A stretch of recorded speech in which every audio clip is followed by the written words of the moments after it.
Very good afternoon and I think I'm very privileged and honored to have these wonderful ladies in front of me to moderate this session today, and I'm sure you're specialists in your own field.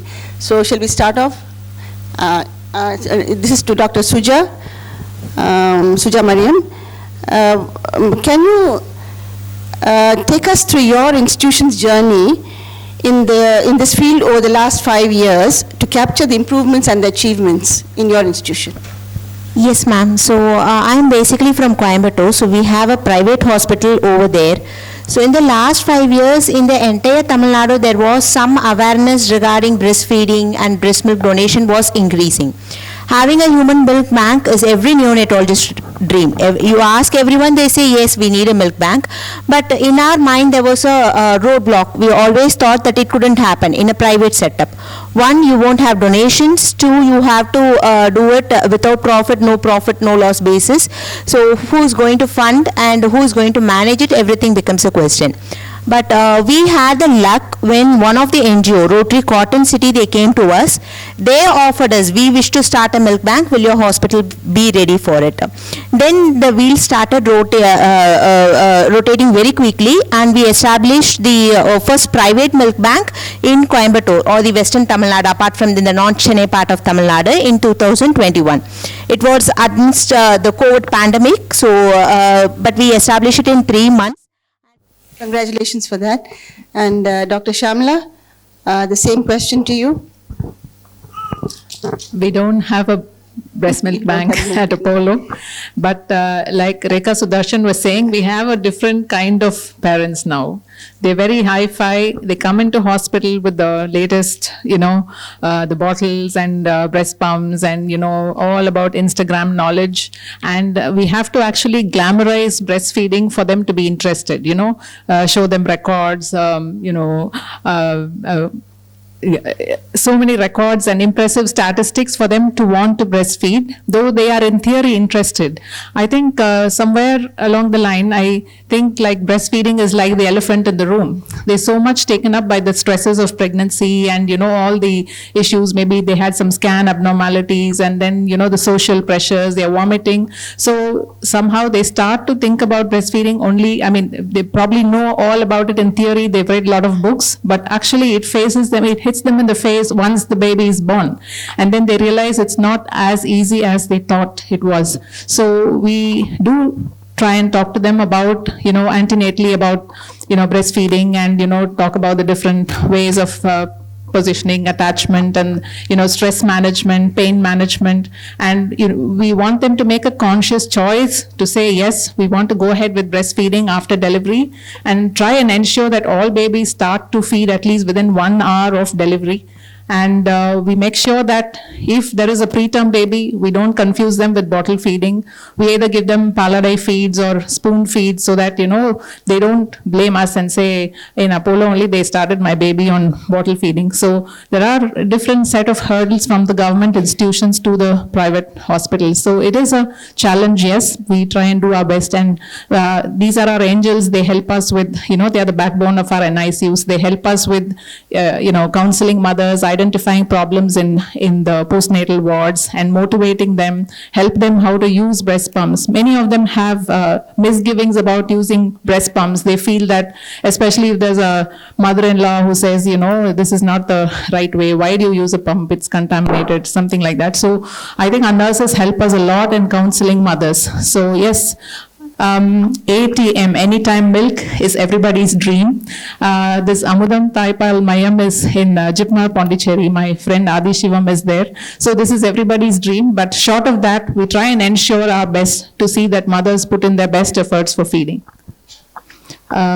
Yes, I think I already mentioned. And of course, about kangaroo mother care. So especially if they are preterms, we'd like to increase the time that mother spends doing kangaroo care so that she doesn't feel useless, when handling the baby. She doesn't have to feel that, nurses are doing everything and what am I doing here?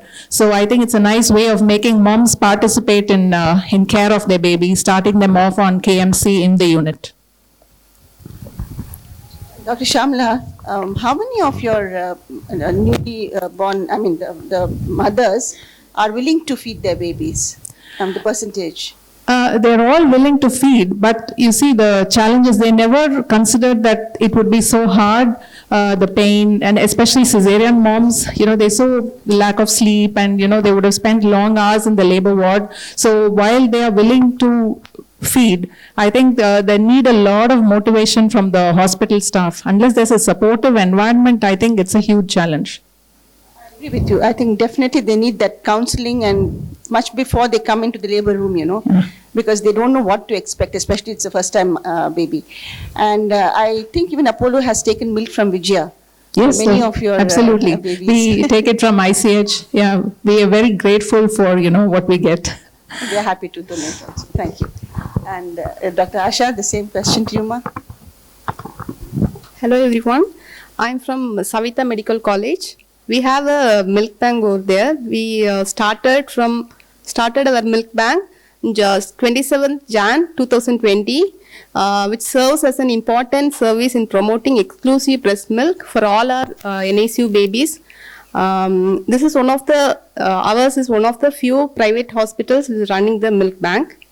Actually, our important goal is to promote, support, and protect the natural act of breastfeeding.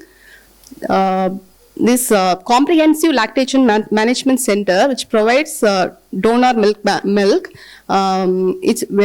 we provide for a mother who is milk is very insufficient and not available for some unavoidable reason. That is, if a baby is admitted from the labor room to our NICU, if the baby is having respiratory distress and we are asking them to put on CPAP or any non-invasive mode of ventilation, that time we are ordering any 15 ml to 20 ml per second hourly milk.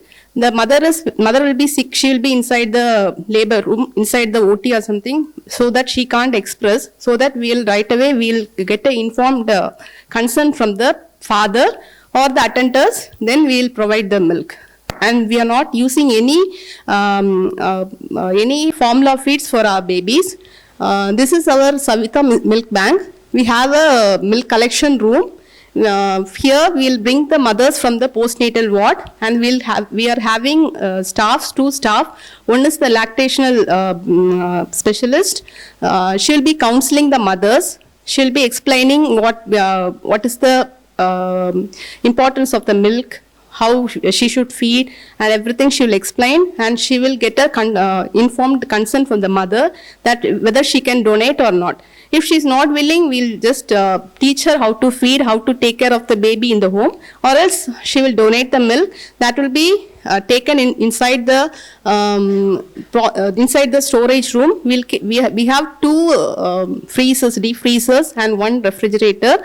Two deep freezer. We have 3 sections. In the top section, we'll be storing the mother's raw milk, and after that, we'll take when around 1000 ml or something, we'll pool the milk. And we have a pasteurization room and processing room. We have a hot air oven as well as laminar airflow. There we will process and we'll pasteurize the milk in the shaker water bath, and then in that 1000 ml, we'll take 1000 or 1200 ml, whichever. We'll take only 2 ml and send the milk to the microbiology department. There they will give us the report in 12 hours. In 12 hours to 24 hours, we'll get a written report. Then we'll give it to the babies. We counsel the mothers. Like around average of 140 liters have been collected per year, over year, and it is benefited 700 babies, around 700 to 800 babies were benefited per year. And the recipients were preterm babies, very sick babies, abandoned baby. We had 2 abandoned baby in 2022. Actually, the mother don't want the baby, so we informed the child helpline. There, they have asked us to keep the baby for, so we have kept around to 30 days. For the 30 days, we were supplying milk from the milk bank only. And we had one baby in 2023, that mother had died. So we had kept the baby for 18 days because they finished every customs, everything. Then after that, they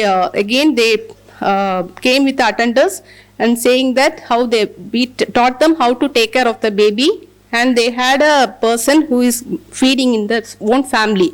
They had a 3-month-old baby. So we kept that mother also here, and we taught them and we monitored. Then we discharged that baby. We had also donation from mothers even after discharge also. Home donation is also there, and we had donors like staff nurse, doctors, and one PG student also were the donors. This is the data, this is COVID data actually.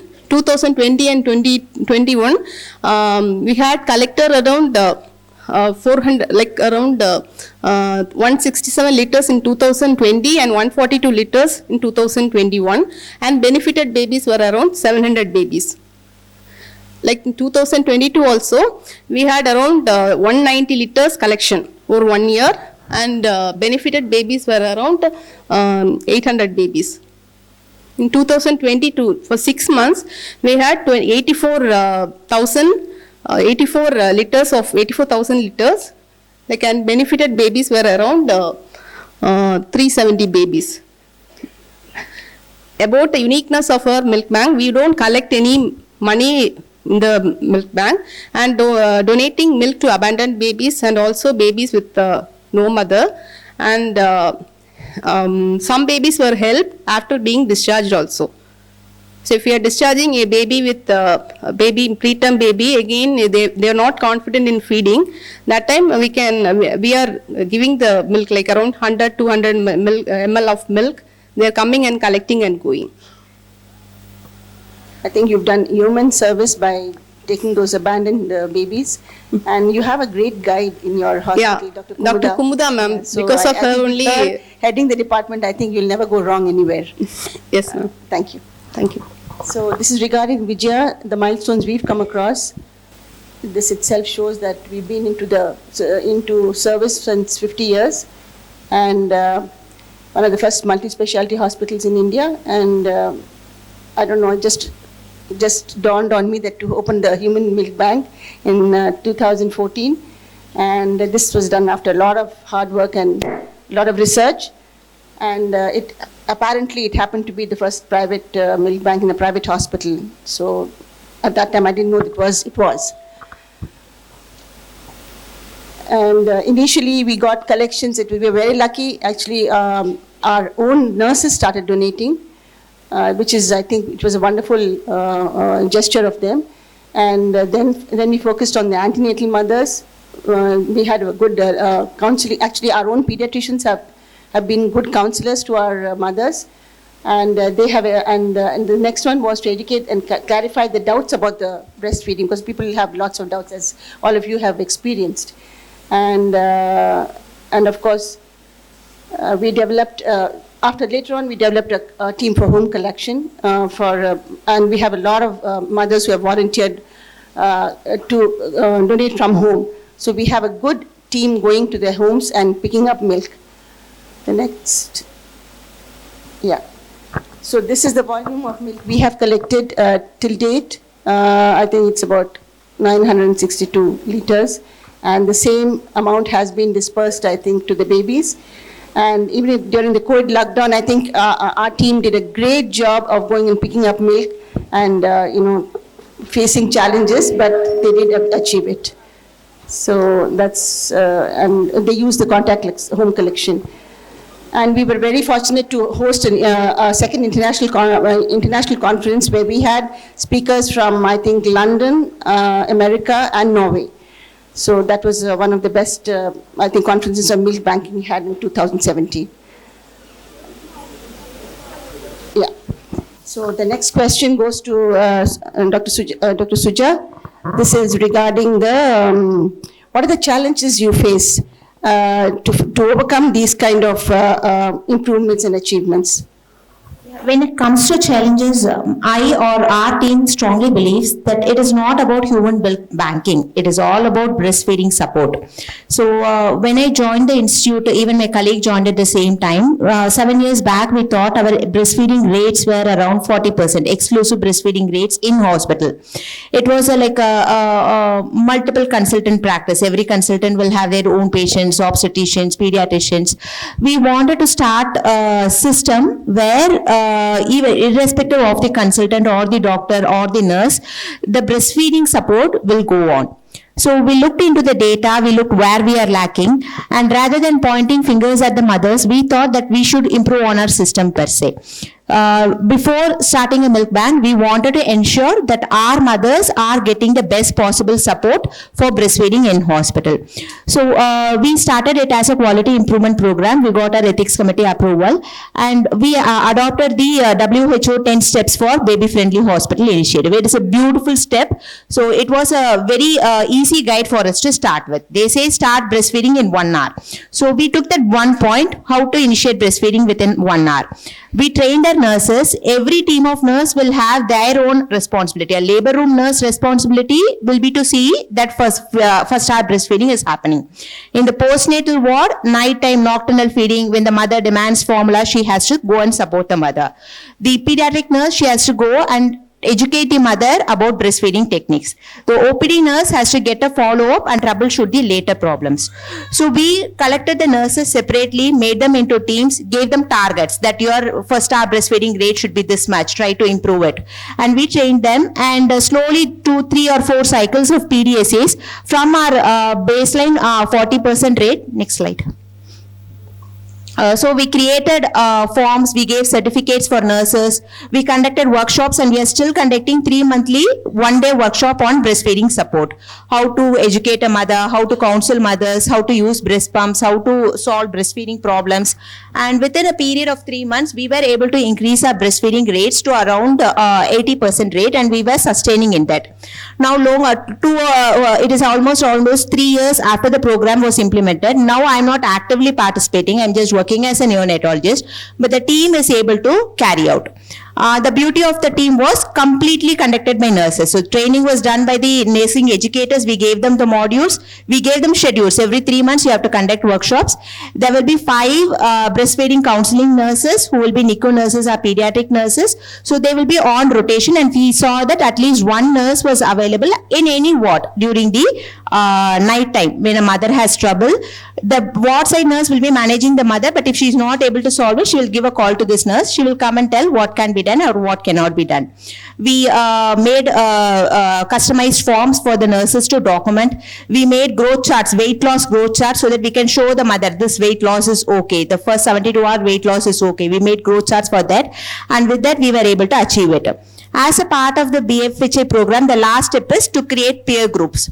We created WhatsApp group for mothers. So once a mother is getting discharged, this breastfeeding counseling nurse will get a number and she will send a WhatsApp invite. If you are interested, you please join this group. So we have around 350 mothers in that group. So once the babies grow up, they quit that group. We offer them that if your baby is beyond 6 months, you can quit that group. So they keep exchanging, sharing ideas, breastfeeding problems. And then the mothers started asking, why don't you start a milk bank? We are having milk. We wish to donate. How can you guide us? And then we thought, okay, now we are ready. Our mothers want to donate, and it is right time that we should have a milk bank. Next slide, please. Okay, so we are now able to provide milk to private hospitals also. Ours is a small hospital, so 60 to 70% of the milk our babies use. The remaining milk we are offering to other hospitals also. So mothers from other hospital also come and donate to us, and we are trying to form a network within the hospital. So the theme of today's talk is breast milk is every baby's right. So be that baby in government hospital or a private hospital with mother or without mother, we want to ensure that breast milk reaches a child in need at times. Thank you. I think you followed all the WHO guidelines, and you're doing excellently, I think. And regarding the NICU, how many NICU babies do you get in a month? We are a 25-bedded NICU. At any time, we are 70 to 80% occupied. So that what's our target. If we are giving proper breastfeeding support, within 2 or 3 days, our mothers should be feeding their babies, and they should become donors rather than more than recipients. Great, thank you. Dr. Shyamala, I know this doesn't apply to you, but you can just throw some light on it. Yeah, breastfeeding every baby's right. This is actually from a thesis that one of our PGs did. This was in the peak of the COVID time. So we did find that our breastfeeding rates were again low, around 50%. So we were trying to see what were the possible causes. And so when she did an analysis, so I think half the time it was about inadequate milk or some kind of illness in the baby or in the mother, or the amount of feeding time that the mother was spending with the baby was less. So we were just trying to get around this. So we don't have a quality control program as such, but we took that as a baseline. Next. So various illnesses in the babies also interfered with feeding, like especially the NICU babies. Either they had infections, lung disease, feed intolerance, shock, sepsis, etc. Next. And we also looked at the KMC rates, especially, I mean, when we thinking of breast milk banks, I think most of the donation goes to preterm babies. And we know that one of the biggest drivers to, improve breast milk production in mothers of preterms is to spend enough time doing kangaroo care. And we found that only about 40% mothers were able to spend time in kangaroo care. At that time, there were logistics, there were problems with travel, reaching hospital on time, and accessing the baby frequently, especially when the baby was staying for almost 6 weeks in the NICU.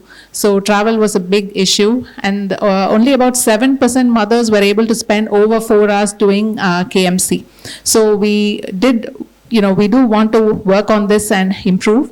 So, and also we have a lot of, impediments to breastfeeding. Of late, I think I had a baby with the bilirubin of 25, and the mother-in-law wasn't allowing the mother to feed because she said, your milk is the cause of jaundice. So we do not just target the parents, but also the extended family, because unless they have a good family support, any attempt at successful breastfeeding is going to be difficult. And when we have sick babies who lose a lot of weight, the mother-in-law says, I think your milk wasn't enough, so you better start, formula feeding. So, and all these, and they're not happy with use of breast pumps because they feel that it may not, actually support mothers' attempts to breastfeed.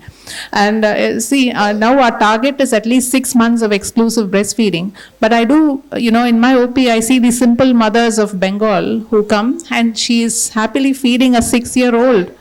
And, doesn't blink an eyelid. I ask why. She says, baby wants, and it's there. So she feeds at 6 years. I think, as somebody was remarking, the more civilization and, the literacy rates, as they go higher, the breastfeeding rates do fall down.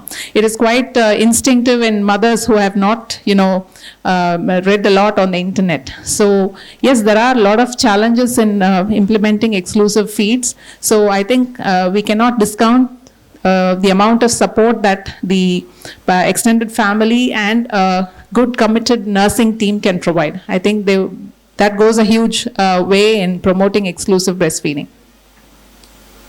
Thank you, Dr. Shyamala. Yes, Dr. Asha. Regarding the challenges you face. There are a lot of challenges, ma'am. But in our milk bank, we are facing some challenges actually. Some challenges like lack of knowledge, mainly because our Saveetha Medical College is situated 25 kilometers from Chennai city. So around 80 to 85% of the mothers who is coming nearby only, they don't have much knowledge about the milk bank and all. They think that safety is not, it is not the milk bank, donor milk is not safe, and the quality is not good because we are storing for several months in the freezer. So they think that it is not good. So they won't sign the consent form normally, and they'll think that the main transmission of diseases is through milk, other mother's milk. So if we are giving milk and the baby is getting sicker or something because of some other reason, they will think that because of this milk only the baby is getting sick. So they will come and fight with us. That is the major issues now also we are facing because of this lack of community. So do you switch over to formula feeds? No, ma'am. Till now we have not used any formula milk in our unit, and we haven't reported any case of NNEC till now. I have joined like around 5 years and 3.5 years of milk bank. We haven't reported any NNEC till now. Great. And we have not. So your demand and supply is okay? Yes, ma'am. Sometimes, some months, the demand will be more, and so that it will get some problem. But we'll manage. we will somehow we'll try to manage, but in some months it's. So do you get from other hospitals? No, ma'am. Till now we haven't, but we have donated to other private hospitals. If if doctors are requesting us, we'll give. And we have home donors also. And main thing is, if the formula feed is easily available. So the knowledge is it is easily available, and we can easily get it and freshly prepared. So why can't we give the formula milk? That's what they are saying. Mostly they'll say. And one of the thing is, they'll say that if you are donating milk, from then on, there is milk won't come for that mother. So if the mother is willing to give also, the grandmother and the mother is staying nearby, she will say, don't give milk, because after giving milk, the milk supply, will be less. Down, yeah. That's and she will go and say to the mothers who is staying nearby also. So they also won't come and donate the milk. That is the main thing. We'll have donator from the OP also, follow-up OP also. There also the mother will be willing. And the grandmother who is coming, she will say, no, don't give milk. And in some situation, in some beliefs, the religious beliefs, they'll say, don't give milk from one mother to some other mother's milk to my baby. So they'll deny that also because of their religious customs. That and all challenges we are facing in our milk bank.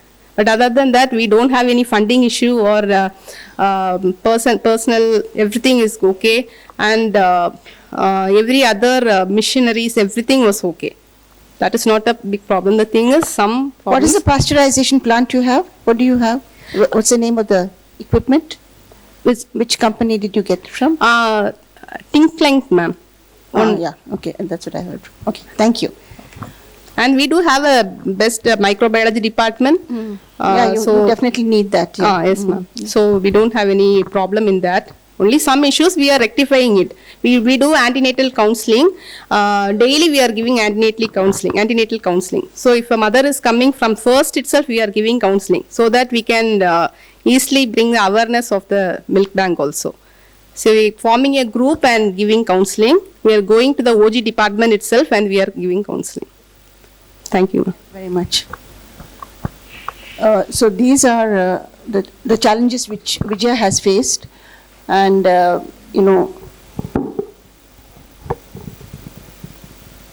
actually when we started the milk bank, I had gone to Calcutta. I just wanted to do some research on where we are getting to get the equipment. So when I went there, I saw it was a government medical college, and they had a beautiful setup, and they had, I think, the steady feed equipment over there. And they had a proper system like the WHO rules, I think they were following. And I was very inspired by that. And then, but of course, at that time, it wasn't affordable by Vijaya because we are a trust hospital. So I just called up a few other milk banks, and since I know Hindi, I talked to this Udaipur doctor who has a milk bank. I think he's doing a very great human job over there. And he said that his equipment was from Udaipur, from Ahmedabad. Then I got hold of the vendor over there, and then it turned out to be around 2 lakhs or something like that. Then I got the freezer from the local area, and we set up that bank, and the whole thing went up to 3 to 4 lakhs, which was very affordable by us. And touch wood, till today it's working, the equipment, and whenever we have an issue, if we have an issue, we call them and they come and rectify it for us. So that's what I'm talking about, our equipment. And of course our staff, let me tell you, congratulations to my staff. I feel very, very proud that they have, they have the same passion as I've had, and as soon as they get a call or a home pickup, they go immediately and pick up the milk and come, and they'll ring me up and tell me, Madam, today we've got 8 liters of milk, we've got 10 liters of milk. So it's that kind of passion they have, and they're following it. And finance, if we know it is a reality, it is not, we cannot make money on this, but definitely we are doing a human service and service to the society. So I think that is what all milk banks should be thinking about. Next slide. The next question, Suja, this is regarding what are the key good practice points and the learning points you would like to share with the audience from your experience in your hospital? So keeping in rapport with the donors and the mothers were very important, because we were a private hospital. When we first walked in for donations, mothers and families were very skeptical. So they believed that we are doing it for profit. They thought it was their basic thought. So there were people who told us, no, we will do only for government hospital, we won't do for you. So we had responses like that. So to build the trust in them, we have to be always in rapport with them. Even when collecting milk, there was one donor information leaflet where we made them sign that we have been told that this milk is not being sold. And I can report if we have any doubt regarding that. And we gave a helpline number also where they can call back and ask about how many milk we have given, we have donated, we have pasteurized and everything. So we usually get calls also. They ask what happened to my milk, how much was it, where did you give it and everything. So we keep a clean record of it, and slowly the awareness is now picking up. We started going to mothers' homes, we started encouraging families, so we gave small mementos for them. We called them for a get-together last breastfeeding week when all the donor mothers came and we facilitated them. And we also conducted a walkathon, awareness walkathon involving all college students and everything. So creating that rapport to trust us and to understand that we are always there to help them with the donation was a big challenge. The next learning point was that though setting up a milk bank is difficult and it looks non-practical, there are always hearts and teams who want to work it out. In this big city, there will be a group of people who understand the importance of human milk banking and who will be ready to work it out. And for us, everything came together. Our Rotary is still with us. They didn't just support with the machines and funding. They are still with us. In every one of their meeting, they have an awareness campaign regarding human milk donation. Till now, they are helping us with purchasing new equipments, creating awareness, programs, meeting mothers. And we also created a system called Nectar Bees, where many are Rotary volunteers, where they will go home to home. They will know their locality, will just post a message, Sarvanampatti, a mother has milk. Somebody will ping, I'm free, I will go and collect the milk. And 90% of them were Rotaries, Rotary and Rotary's contacts, son, daughter, college students and everybody. Two NGOs, Coimbatore Parenting Network and Achindya also roped in with us. So they are lactation consulting teams and parenting guidance teams. So their mothers who are donating, they collect themselves. They say you don't go, for our mothers we'll collect, and they are coming and depositing to us. So I believe that in our city where there are so many good souls who want to support breastfeeding. In this hall, every one of us are here because we believe that breast milk and breastfeeding should be supported. So if we all put our energy together in a streamlined way, I think every child, every sick child who is devoid of mother's milk will get an opportunity to get that milk. And to make that feasible, this breastfeeding week, we are about to launch ATMs, breast milk ATMs. This is not the Amadam Taipal. This is authorized tendering of mother's milk. So the hospitals which we are in touch with, we are going to provide them a breast pump. We are going to provide them 2 freezers. One freezer for their mothers, when they come to OPD, they will express and store the milk. The second freezer, on a weekly basis, we will send them pasteurized human milk. So the parent does not have to rush in every time a baby needs milk. They will have their stock of breast milk in their NICU, and their milk mothers can donate there itself, and we will bring it back, we'll pasteurize and keep. It is not practical for every hospital to have a milk bank, but I think it is possible for every baby to get breast milk, safe breast milk. I think, like you said, we should all join hands and take it forward. Shyamala. I must say I'm inspired by my co-panelists, so we are not there yet. But in our own small way, what we try and encourage mothers to do is, to help them with pumping their milk and make sure that they don't use formula at least in the first 3 months.